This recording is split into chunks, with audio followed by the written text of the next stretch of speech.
Hello and welcome everyone. My name is Nollaig O'Sullivan. I am a performance psychologist with Zevo Health, and I'm delighted to be here today to talk about and deliver content around Let's Talk About It. So mental health ally training, lining up with INMO as well. So we've lots of tools, lots of techniques that we're going to support you, support your friends, support your colleagues, that we're going to cover today as well. So let's get stuck into it.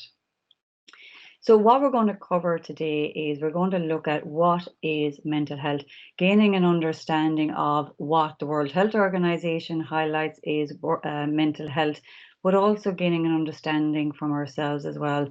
So looking at the mental health continuum will give us an understanding of maybe where we fall within this as well.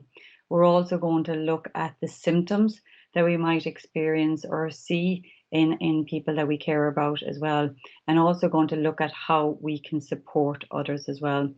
We're going to also look at how we can be a mental health ally. So maybe having that conversation around people's mental health might be a little bit daunting for us. So what are the tools, the tips that we can do to start having that meaningful conversation and supporting our friends or family or our colleagues? We're also going to be looking at what the Samaritans highlighted as Sush. So Sush is an acronym for how we can help support individuals as well. And then we're going to finish on self-care strategies as well. So looking at how we can support ourselves in times as well. So we're going to cover and we're going to get stuck into this as well. So the next slide looks at what the World Health Organization defines mental health as, and they define it as a state of well-being in which every individual realizes his or her own potential, can cope with the normal stresses of life, and can work productively and fruitfully, and is able to make a contribution to his or her community. So a lot in that. But a key component of that is that we can cope with the normal stressors of life. And a key component of that is emotional resilience as well. So we're going to be looking at coping strategies as well at the end of today's talk on how to support ourselves as well.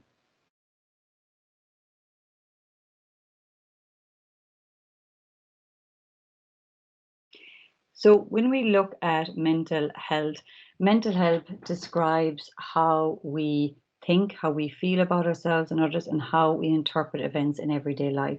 So mental health includes our emotional, our psychological, and our social well-being. It affects how we think, it affects how we feel and how we act, but it can also help determine how we handle stress as well. So mental health is very important at every stage of life, from childhood to adolescence through to adulthood.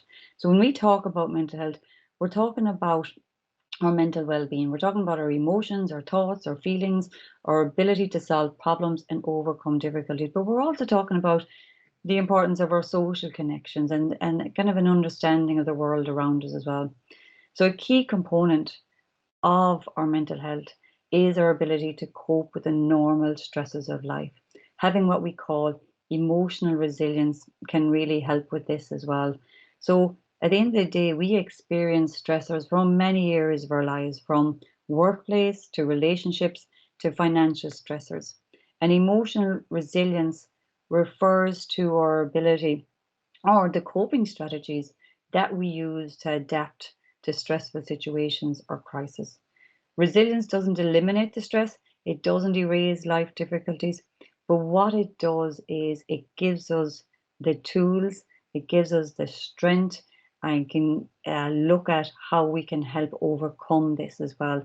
So a lot of the tools around resilience can be used through effective coping strategies, whether they come naturally or whether they're learned. And we'll talk about this in the self-care strategies later on as well. So when we look at positive mental health and positive well-being, when we talk about positive mental well-being or mental health, everybody thinks it's I should be happy all the time. But positive well-being is that we have the ability to manage normal amounts of stress. That positive well-being is that we're able to maintain and develop positive relationships, that we have the feeling of being able and competent in leading an independent life, and that we have the ability to recover from stressful situations as well. So positive mental well-being is not always about being super happy, but it's about having these main four components to support ourselves as well. So when we look at positive mental health and the way that we look at it, mental health isn't viewed as a dichotomy. Mental health doesn't mean that people fall into two brackets. I'm either good mental health or I have poor mental health. It's a little bit more complicated than that. And this is where the mental health continuum comes into play, because we can get an understanding of, okay, well, where do we fall upon this continuum? Because we often think of our mental health as a continuum, with good mental health being at one end and mental illness at the opposite end. And we can be somewhere on this scale at any one time. Our mental state is not constant. It moves about kind of over time as well. And what we can learn from the mental health continuum, it shows that mental health is not an all or nothing, that there's a lot of ground in between being healthy and having mental health illness. Any one of us can move along the scale to being injured and ill depending on our circumstances, and no one is immune to becoming ill. And the important things to note are, you can go from being healthy and move along the scale until you're eventually on the mental health illness scale. But also, you can go from being ill back down to being healthy. So being in the red zone does not imply that we cannot move back down to the green zone, and vice versa. So where we sit on the continuum at any point in time will shift depending on our life experiences, or if we look at the cumulative amount of stress that we experience, or the levels of resilience. So we might have natural levels of resilience or learned levels of resilience. So when we're faced with setbacks, do we have coping strategies that can help us?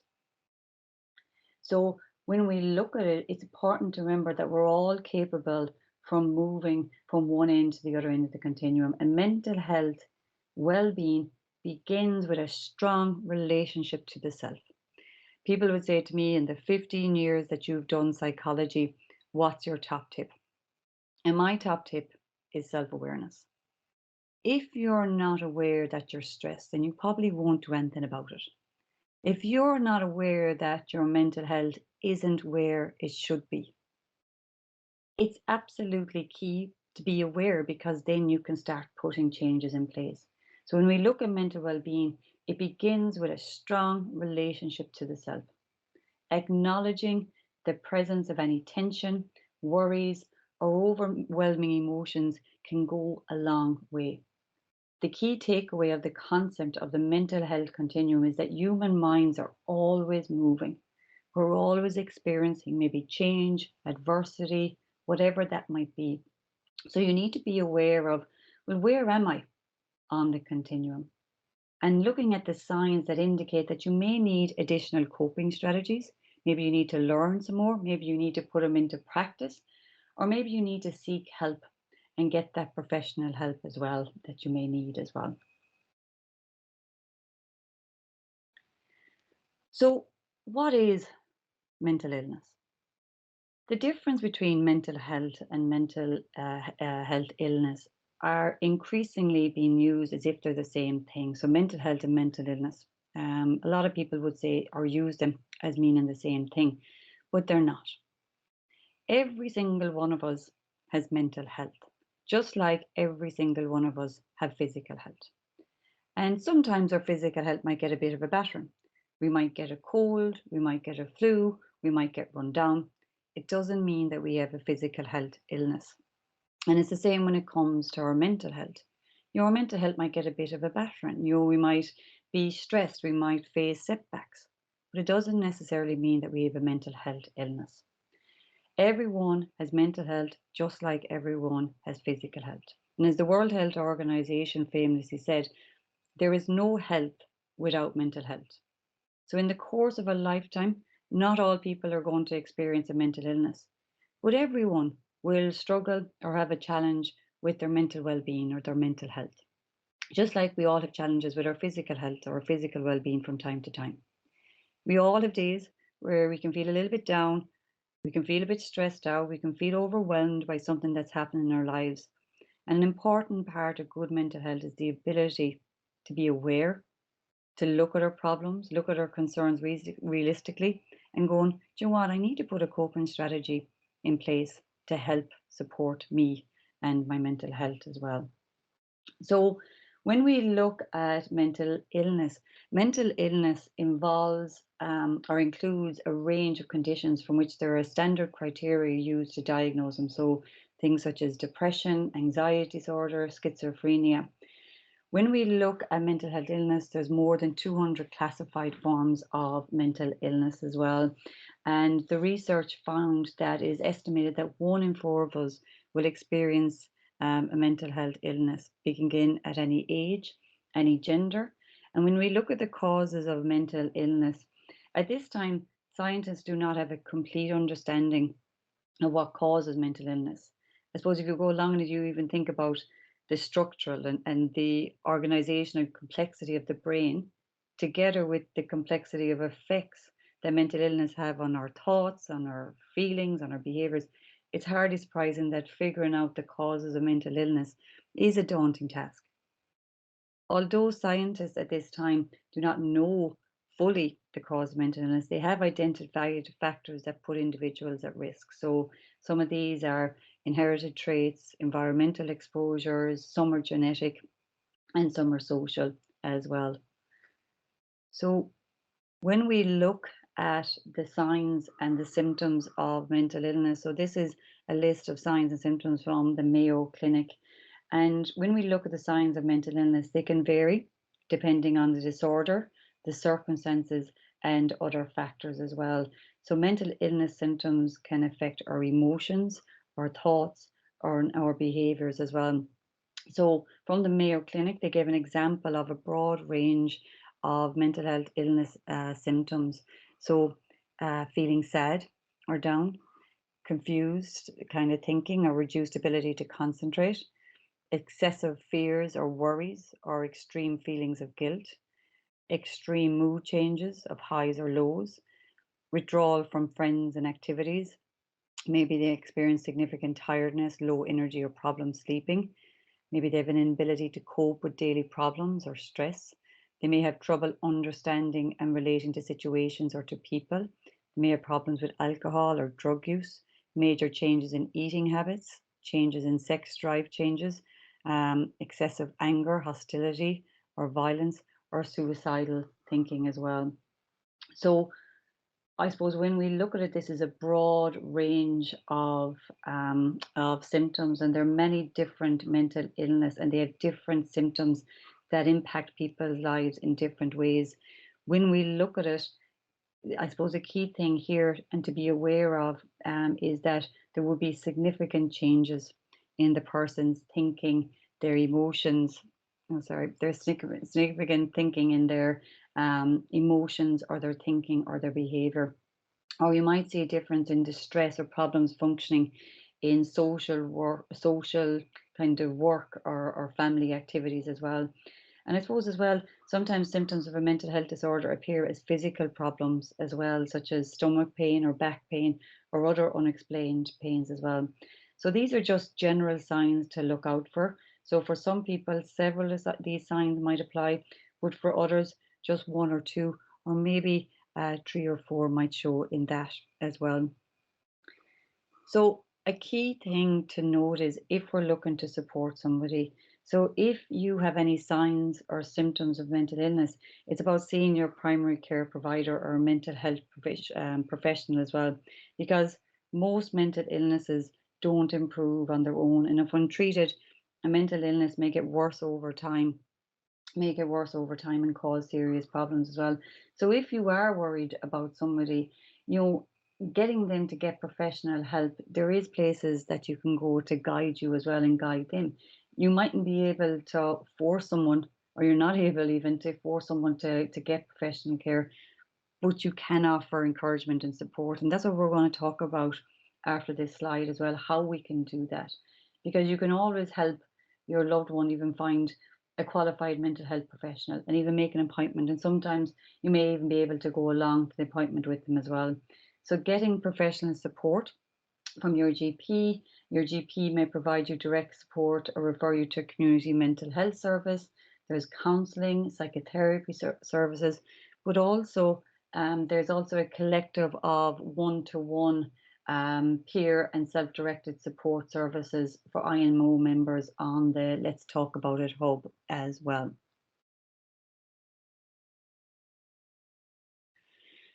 So kind of moving on from that, I want to kind of talk about how we can support our friends, our family, our work colleagues, and looking at how we can become a mental health ally.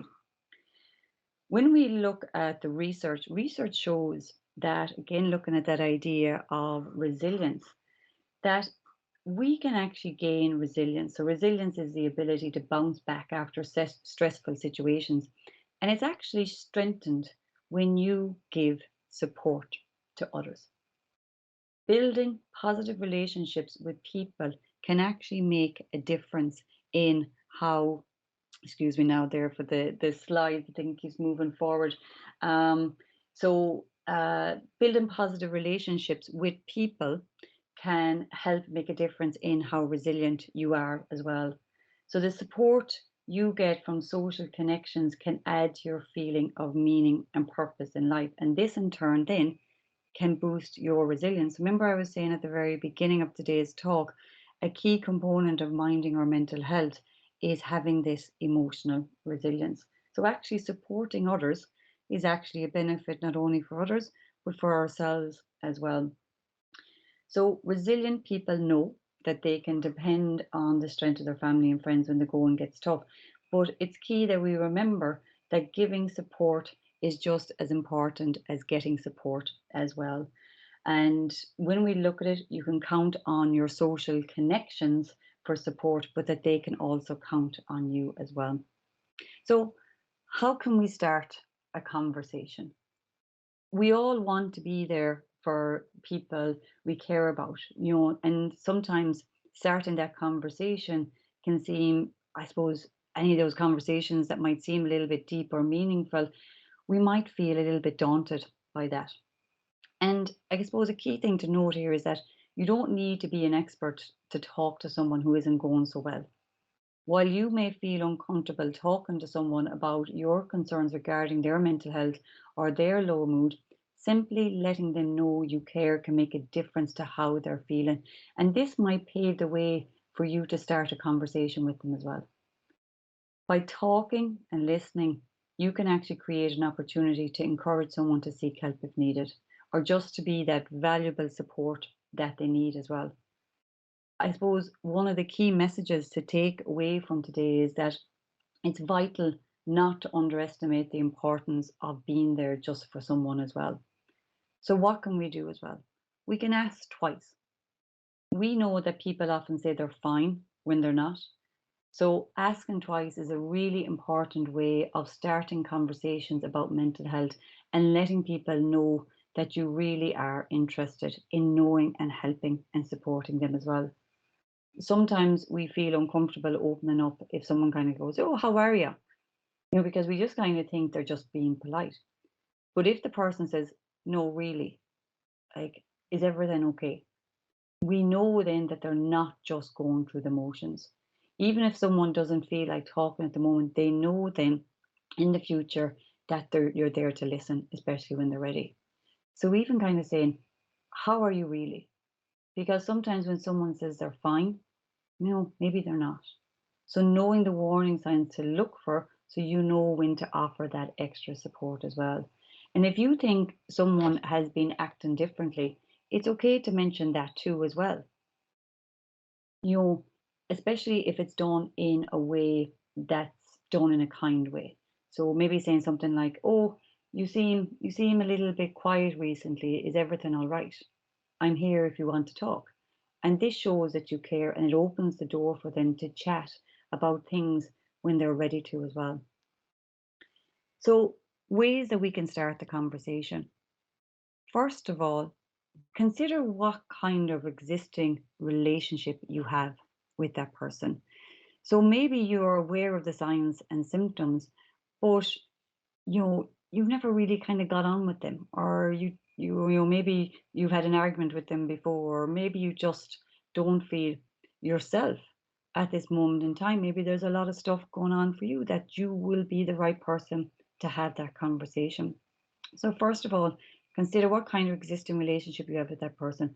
Am I okay to help support this person, or should I maybe notify somebody else who maybe has a better relationship with them? Approach with compassion, preserving their dignity and freedom of disclosure as well. So making sure that, if they say, yeah, I'm okay, it's not about pushing it forward either.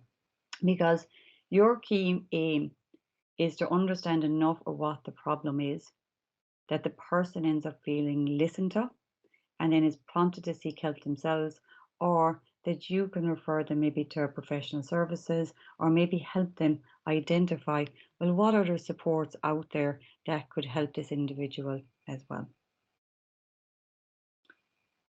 So kind of building upon that and starting that conversation, what are some of the key components of it, and helping supporting individuals as well? And the very first one, and really essential one, is having empathetic listening. Listening patiently. Listening is crucial, but it's not always easy. To use empathetic listening patiently to what the other person has to say can be quite difficult, because what happens then is your own emotions can end up posing a significant barrier when it comes to noticing what other people are feeling. So when you're having a conversation and you're looking only at your own feelings and how you can communicate them, you might not be focusing in on what that person is saying. So for instance, you might be somebody who's quite empathetic and you're a problem solver. And maybe as this person is telling you, oh, do you know what? I have financial worries, or whatever that might be. Maybe in the back of your head, you're trying to jump in to go, oh, do you know what? You could do this, or you could do that, or you could do the next thing. And when we're jumping in, our own minds are kind of going with all this problem solving that we're actually not actively listening. We're not listening with empathy. So making an effort to actively listen can help strengthen your emotional understanding, but also your empathy as well. Placing too much emphasis on your own assumptions, on your own beliefs, doesn't leave much space for empathy. And a saying that I always use is listening equals learning. If you're doing all the talking, you're not really learning anything new, because you're doing all the talking. But the minute that you listen, you learn something new, and you learn something new about that person as well. Also, when we're trying to be a mental health ally as well, it's about the person.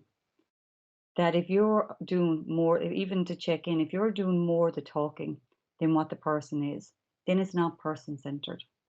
So really focus on trying to listen without interruption, without problem solving for the individual as well.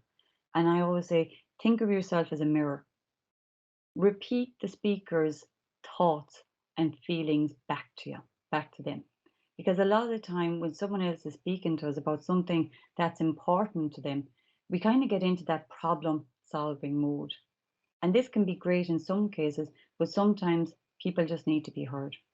Or other times, if somebody is talking as well, we're kind of could be distracted. Or if somebody is telling us something quite sensitive, we're like going in our heads going, "God, what do I say back here now to this? I didn't know she was feeling like this." And you're distracted. So a really simple way of is thinking yourself like a mirror. So for example, um, if somebody said to you, "Oh, I'm so stressed, everything is bothering me, I have a lot of pressure on at work, and then at home, I'm always on the go with the kids, and I just feel awful."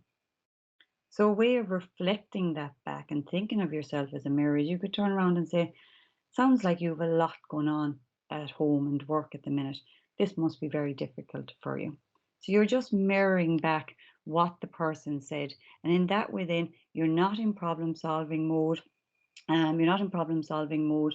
You're not trying to think about what's the next thing to say. You're actually really focused in on what the person is saying and really listening in that environment as well.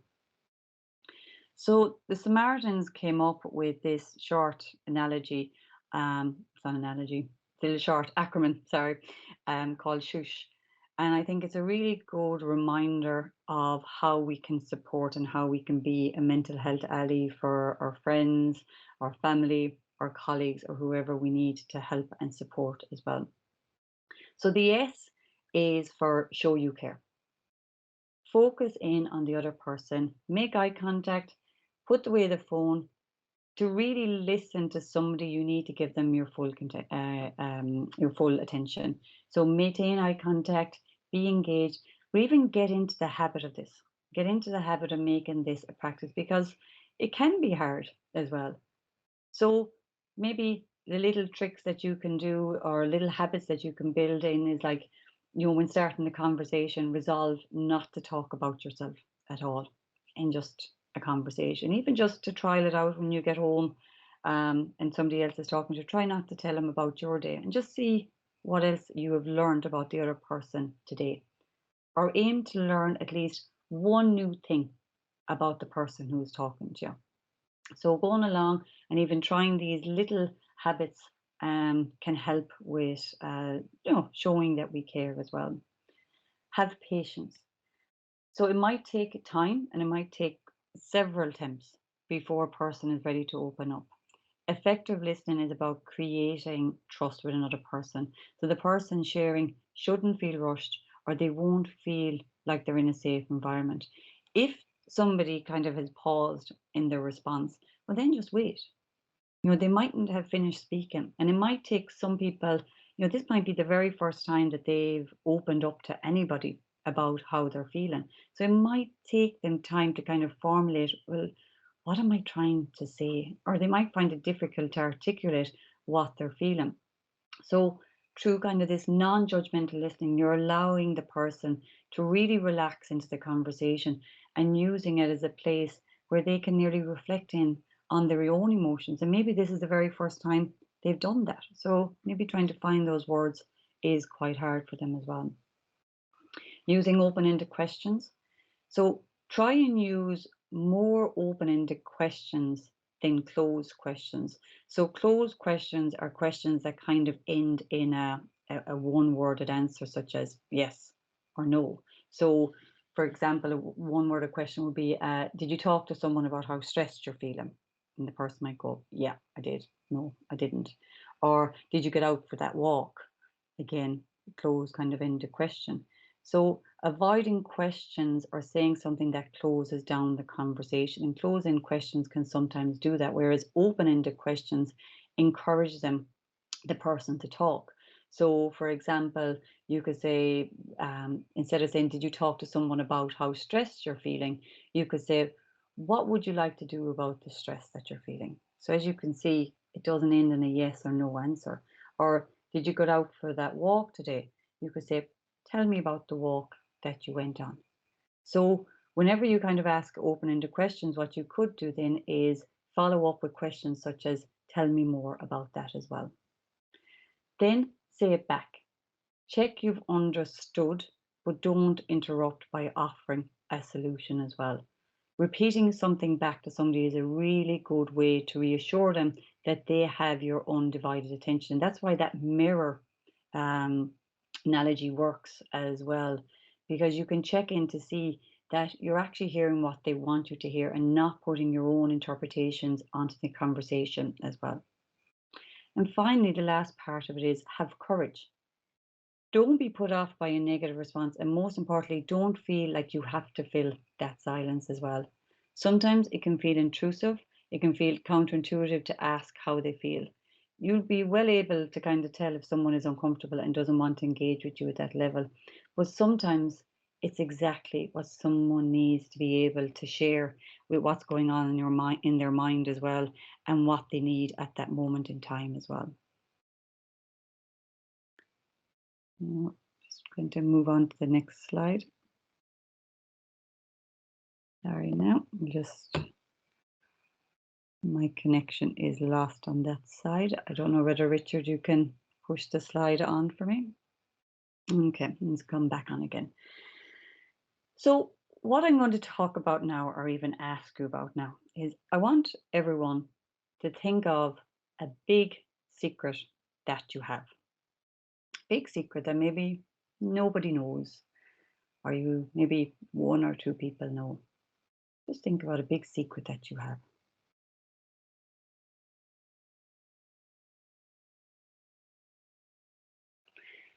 What if I said that I'm going to put everybody into little groups there and that I want you to share your secret with everybody else? How would that make you feel? Probably make you feel very, very nervous. It'd probably make you feel um, daunting. As I said this to somebody before, and they said, I'd pick a different secret. And sometimes we have to think about when we're asking someone to share how they're feeling regards their mental health, that sometimes we need to think about, well, how hard would it be to share my big secret? If I shared my big secret, are people going to think of me differently? Are people going to stigmatize me? Are people going to think of me as completely different than what they would have thought about me before? So whenever we're having a conversation or wanting to support somebody who we feel might be going through challenges, sometimes think about how difficult it would be for you to share that secret you have, and how it might take that little bit more time for you to build that trust or know somebody who you can trust to share that secret as well. Because when we look at mental illness, there's a stigma around it. And stigma is when someone sees you in a negative way because of your mental illness. Discrimination is when someone treats you in a negative way because of your mental illness.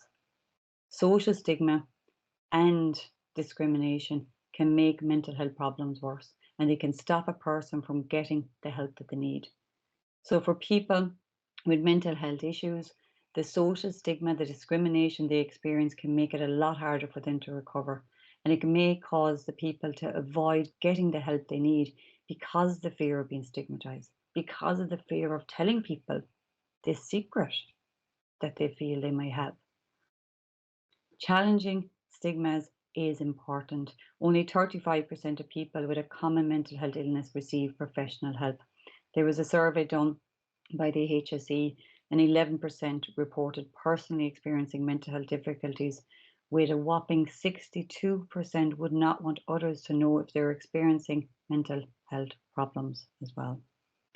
So what can we do to reduce the stigma? We need to challenge stigma associated with mental illness, because we need to get people to get the support that they need. And a lot of the time, people think, oh, well, this is a government-based thing. This is larger than me, but it's not. Stigma starts with us, and all of us can do our part and play our part in reducing stigma as well. Other judgments always stem from a lack of understanding rather than information based on facts. Everyone has a role to play in creating a mentally healthy community, one that is free from stigma and discrimination. What can we do? We can educate and we can learn about the facts about mental illness. We cannot judge, label, or discriminate when we meet people with mental illness. And the one thing that we can all do is don't gossip. So, how many times have we heard of somebody saying, oh, did you hear Tom is out sick? He's depression, or did you hear about Tom? He had a breakdown. When we look at that, that's gossiping. And can you imagine how Tom feels when he's coming back into the environment, knowing that everybody has some version of this? But what if somebody says to you, "Did you hear about Tom?" And you go, "Do you know what? That's not your story to tell." Or, "Do you know what? If Tom wants to tell me that, then that's okay. But I will leave that to Tom." So imagine working in an environment where you know that everybody in your environment is like going, "Do you know what?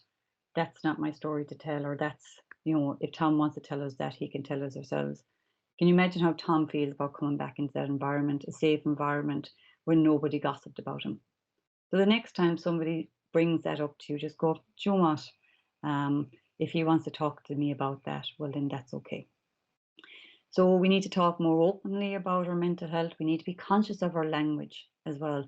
So, maybe now that COVID is lifted and everything like that, and we might be going out and we might have a few drinks at the weekend, maybe too many on a Saturday or Sunday or whatever day off that you have. And we've heard everybody kind of going after a weekend, oh God, lads, I'm awful depressed after the weekend. But what if you're around somebody who is actually experiencing depression? It is being more aware and conscious of our language as well. And finally, don't harbor self-stigma as well.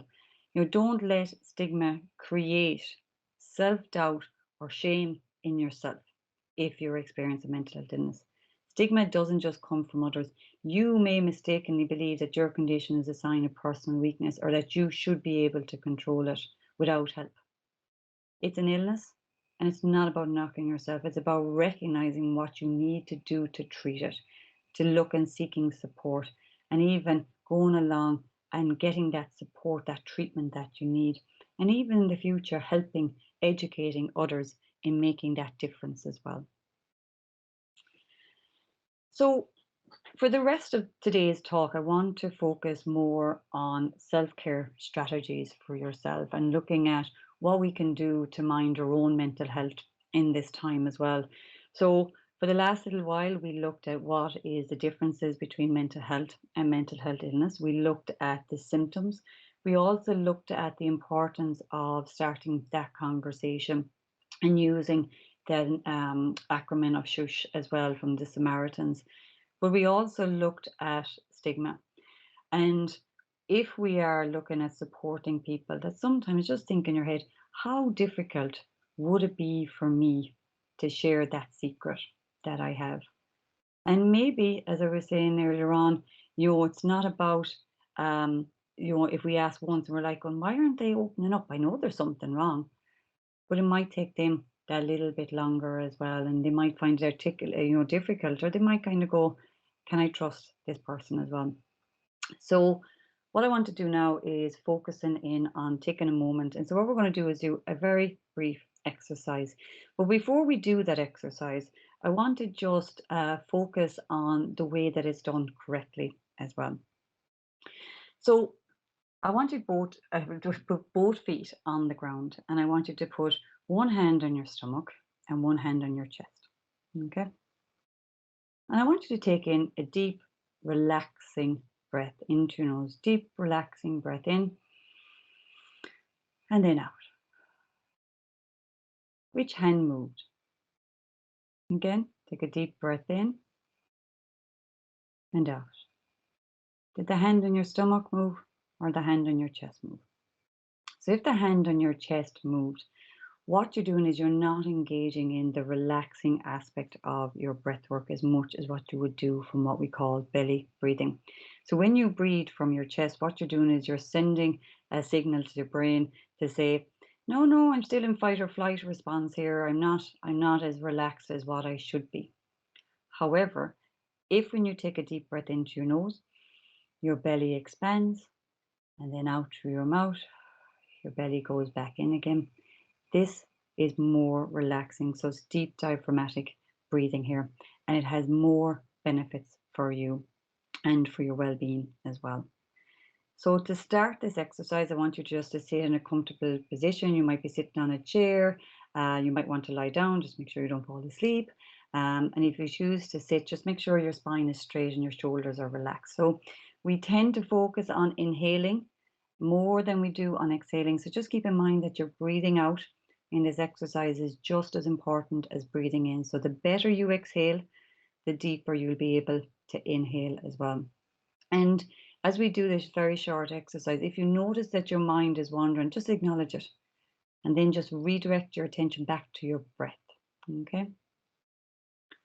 So I want you to take a few deep breaths into your nose, belly expanding, and then out through your mouth, your belly going back in again. So deep breath into your nose, your belly goes out. Just do a few of those.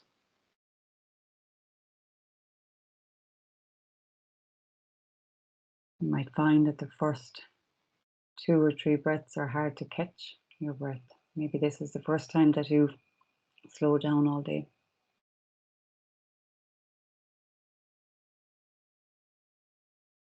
Okay. So I want you to notice 5 things that you can see. So I want you to look around you and be aware of your environment. Maybe it's the laptop in front of you. Just notice 5 things that you can see. And continue with your breathing.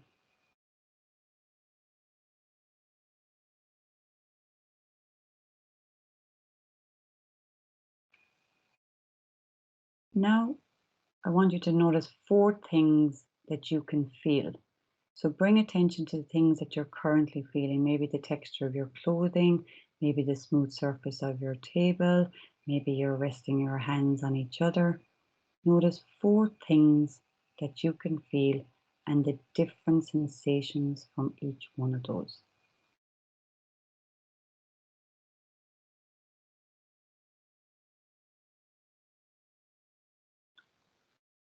So thirdly, I want you to notice 3 things that you can hear. So listen for and notice things in the background that you don't normally notice. It could be the birds chirping, or maybe there's an appliance humming in the next room. So 3 things that you can hear.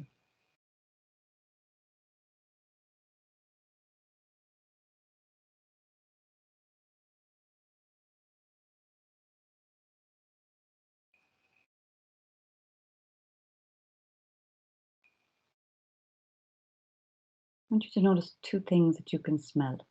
So bring attention to scents that you usually filter out, either pleasant or unpleasant. Maybe you can smell the trees outside, or maybe there's food cooking in the kitchen. Notice 2 things that you can smell.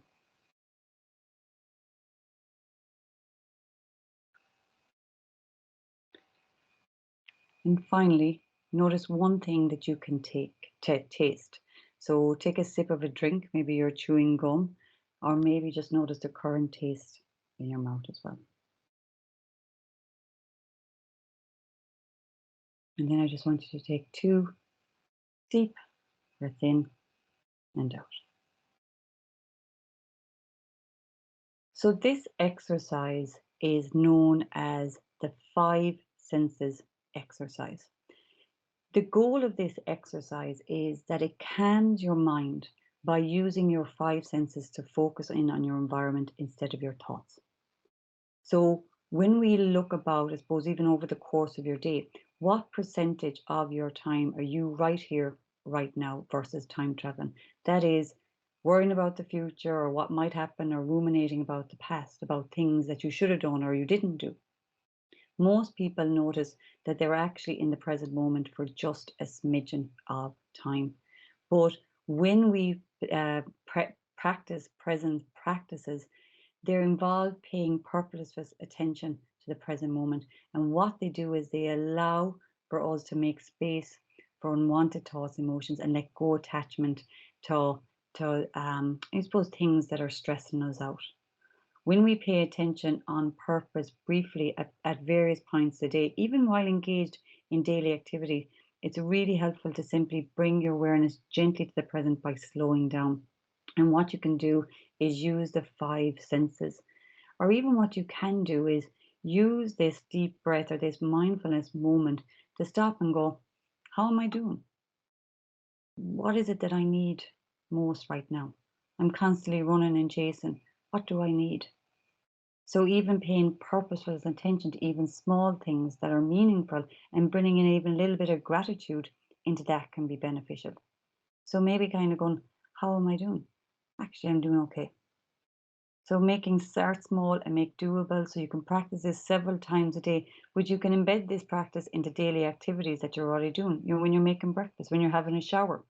Um, so present practices, other types of present practices you could do: meditation, cold water immersion, and yoga and martial arts as well. So what this does is it just brings us into the present moment as well, and then we can benefit from that as well. So the next area that we're going to look at is looking at other small goals that we can achieve as well, or bite-sized goals as well, self-care goals. So the last kind of few slides of this as well, but it's really important that we look at setting small goals. COVID-19 pandemic has resulted in a complete change in context. There's suddenly many things that we simply cannot do or we cannot do in the same way that we previously did, and it can be easy to become overwhelmed. And this situation reflects what evolutionary psychologists call evolutionary mismatch, in which the environmental conditions change so swiftly and so dramatically that we find our old patterns of behavior no longer work. And this can be a rude awakening for us as well. So we really must stay sensitive to this huge context shift and not be hard on ourselves, and be careful, not to add yet another item to our already long list of things that we should do or we have to be doing. you know, we must kind of deliver self-care support to ourselves in small, doable doses. Because even when the dose is so small that it does not appear to make a noticeable physical difference, it can still make an extraordinary, meaningful difference. Because there is no act of self-care that does not contribute to well-being. Because when we look at small things matter, it's a really important principle for action. So larger, long-term goals such as getting in shape, eating a healthy diet, being a better parent, these can all be daunting. But taking the stairs instead of the elevator, eating the apple instead of the cookies, stopping to kiss your child on their heads, these are all smaller steps that can be more attainable.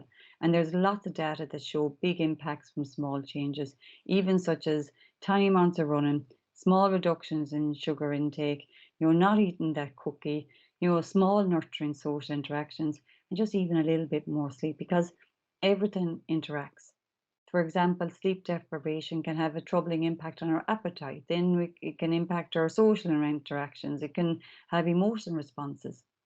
So a little bit of improvement in a single thing like sleep can make a positive impact on these same areas. So um, also, it's about nurturing a positive view of yourself and your abilities, and bringing in self-compassion. I think people don't realize the impact that self-compassion can have on us. And self-compassion involves self-kindness. Many of us may not be aware that we're struggling, or aware of the unhelpful, critical ways we might be treating ourselves, or what we say to ourselves. It might never even occur to us that treating ourselves kindly is an option. And a lot of times, most of us struggle to offer ourselves the same kindness that we offer to others, particularly in times of stress. And, sometimes this can be hard, but self compassion can be shaped and strengthened even while you're struggling, and involves relating to ourselves with kindness and compassion. And self compassion is another area that builds resilience, and it's been shown to be a very strong positive predictor of quality of life and overall psychological health. So every day, just say, I'm doing good. I'm proud of myself. I'm doing my best every day. Or I'll treat myself with kindness as well. Also, making connections, building your social support network. We know from the research, when it looks at positive mental health, having those connections, having that mental health ally, having that connection with others, with that friend. And, sometimes we encourage people to care for themselves in their out loud voice, asking for that support as well. Also, green exercise. If anybody knows me, they know I love the impact of green exercise. So, green exercise is the psychological impact of exercising outdoors in a natural environment. And the research has shown that just 15 minutes in nature has psychological benefits. We know from the research as well from it that there is so many other benefits from green exercise as well, from looking at enhanced immune function, reduced levels of stress, exposure to vitamin D, reduction in mental fatigue, improved memory, improved concentration, increased energy levels, and greater feelings of revitalization as well. So lots and lots of benefits from green exercise. And just the last slide that I want to touch on here as well is, sometimes we're always so busy, and sometimes we're driving from one place to another. And this infographic came from Believe Performance HQ, and I think it's a really, really good infographic, because sometimes when we're sitting in the car, we can actually think about this and check in on yourself and giving yourself a mental health MOT check. So sitting in the car, holding on to the steering wheel, ask yourself, am I heading in the right direction by engaging in daily habits to contribute towards a positive mental health? So am I really engaging in my coping strategies as well? Pressure. Are you regularly monitoring and checking in with your stress levels? What helpful things are you doing each week to help reduce triggers or looking at your stress or boosting your mood? When you press on the brakes, are you ensuring that you're taking enough time for rest and recovery throughout your week? Have you scheduled regular breaks to engage in self care? Even looking at the electrics, is everything okay under the hood? Treat your mental health with the same importance as your physical health. But even when you're on the road, the driver's view of the road, are you thinking clearly? Have you checked in with your emotions? So remember we were doing that mindfulness moment there, the checking in and kind of going, how am I doing? Then looking at are you regularly stoking your confidence or fire as well? Are you doing things that promote your well-being? Are you doing stuff that motivates you? Fuel, what things are you doing each month that help you manage your energy levels? Are you eating well? Are you exercising? Are you regularly maintaining? Are you staying hydrated? So the next time, even though you see your car when you're in the car and maybe you see the light on to say the fuel is low, check in with yourself and go, how am I doing? Is my fuel low? Am I doing exercises? Am I feeding myself properly? And most importantly, the seatbelt. Who is around me that is helping me feel safe and secure? Who are you staying connected with on a regular basis as well? So I want to kind of, as we go to the next slide in a few minutes, I just want to take this opportunity as well to highlight some of the supports and resources that are coming up for INMO members as part of the Let's Talk About It campaign as well. And we're going to do that in a few minutes as well. But that's another support that we can look at in supporting ourselves as well. So the final slide then is going to be looking at a review. So as I'm talking through the review, please feel free to put any questions you have through our chat box. I'll be answering as many questions as I can in the Q&A at the end of the training. So the chat box is located at the bottom or the left of the screen, depending on what type of device you're using as well. So please feel free to put the questions into that as well. So very quick review is we covered what is mental health. We also looked at the mental health continuum and kind of going, where am I on that? And do I need additional supports? And we also looked at symptoms, but we also looked at what were the supports out there as well. So I just kind of want to highlight some of the supports and resources that are coming up for IMNO members as part of the Let's Talk It About campaign. So there are some individual and group life skill programs that are starting with Aware next week. So spaces are limited. So booking is essential on those as well. The programs are designed to help you learn to better cope with the stresses of everyday life as well. So recognizing, managing unhelpful thoughts and learning new ways of thinking. So the link has also been added into the chat box if anybody would like to find out more. Also, Zevo Health have created webinars specifically for nurses and midwives on topics like managing yourself in chaotic environments and recovering from stressful shifts, how to wind down and maximize quality sleep. But there's also a collection of one-to-one peer and self-directed support services for IMO members on the Let's Talk About It hub as well. And then finally, we looked at the mental health alley training as well. So looking at how can we support other people as well. So listening is absolutely key. Listening equals learning. Person-centered. Think of yourself as a mirror. Using the Sush from Samaritans as well.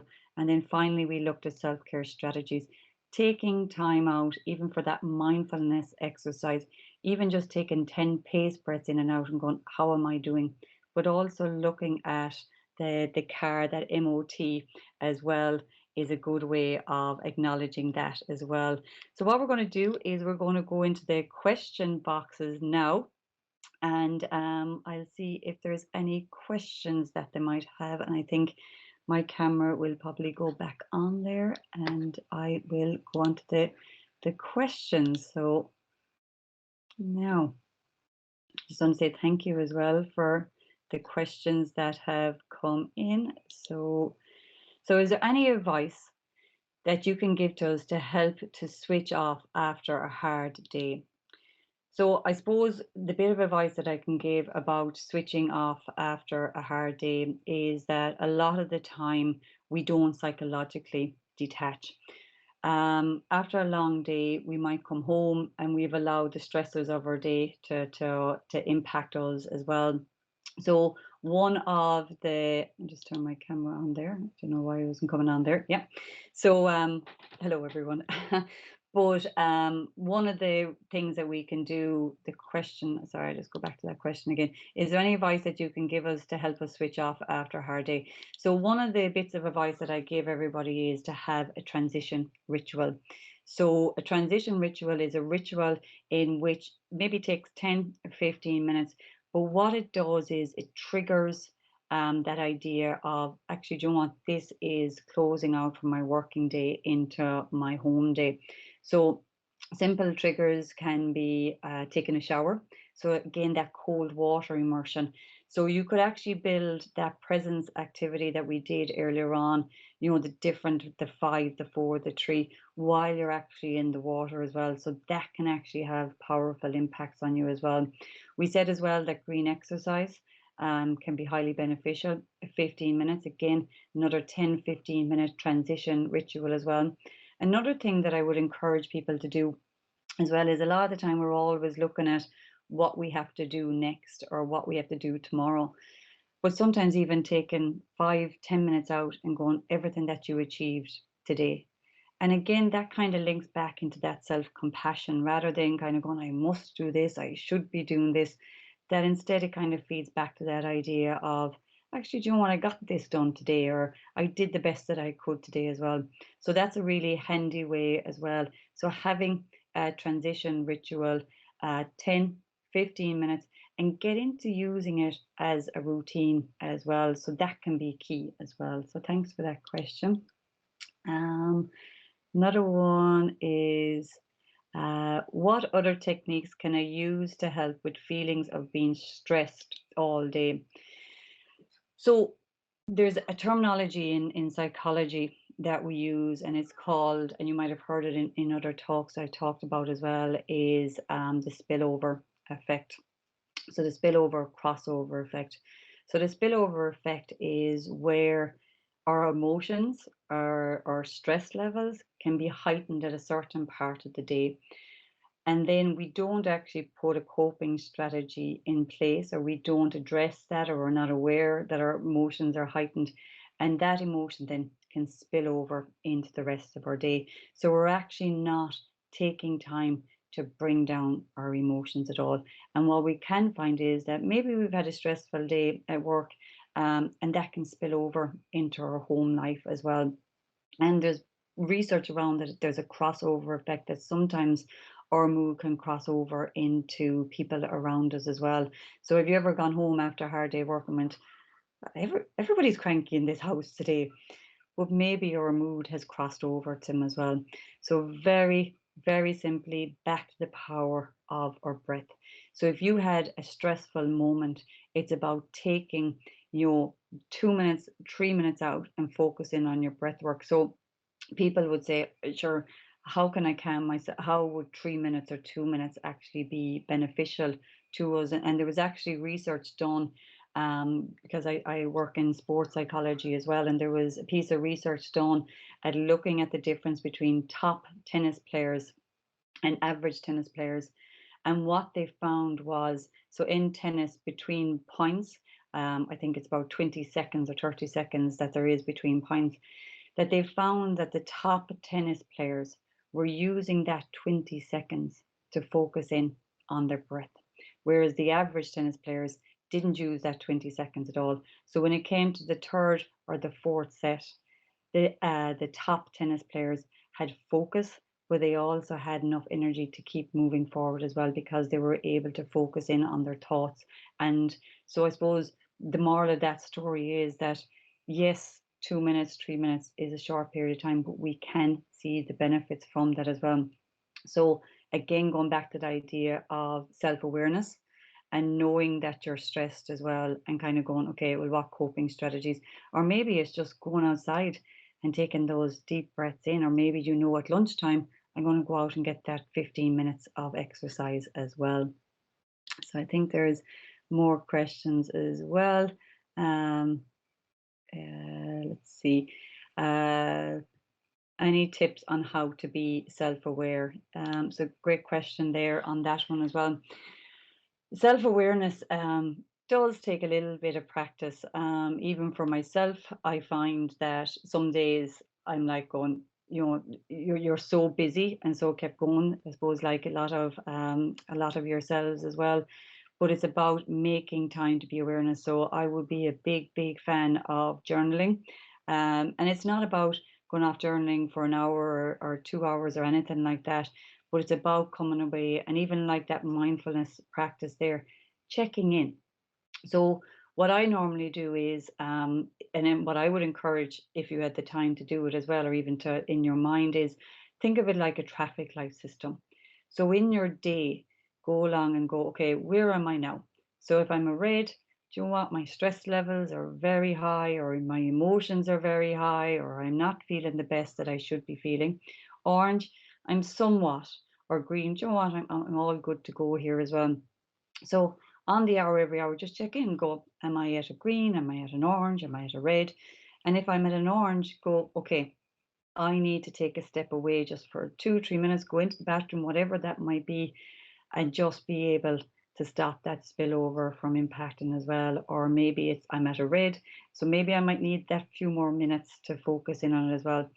But it's about being a little bit self-aware and understanding, do you know what, as we were saying, it's not about happiness and being the top of your being as happy as possible, but it's about knowing that you're coping effectively as well. So I think the last question, or do we have more time as well? Um, what is forest bathing? I heard you talk about this before, and what benefits are there? So forest bathing is similar to green exercise, but forest bathing is around for a long time. It originated in Japan. It's called in Japan Shinrin-yoku. And the difference about forest bathing to green exercise is that forest bathing is about going into a forest. Obviously, the denser the forest, the better. And it's about going at a very slow, meditative pace. So with green exercise, it's about going out. You can be going out running, you can go out walking, you can go out as slow as you want or as fast as you want, and you'll get the benefits. But with forest bathing, it's really about immersing yourself. So doing that grounding technique, even that 5 things that I can hear, 4 things that I can see, and just sitting in the forest and enjoying that. Because a lot of the time when it comes to it, we're constantly rushing. We're probably looking at our watch to see, did we get our steps in? Did we do that amount of distance? And sometimes it's about just stopping, and it's just about kind of going, how am I doing? And forest bathing can offer that as well. So I think that's all the questions that we have time for as well today. So I just want to say to everyone, thank you so much for coming on to today's talk, and hopefully you've got some tools and techniques to support your friends, your family, your colleagues in healthcare, but also to support yourself as well. So thanks a million for listening, and take care and have a lovely rest of your day. Bye now.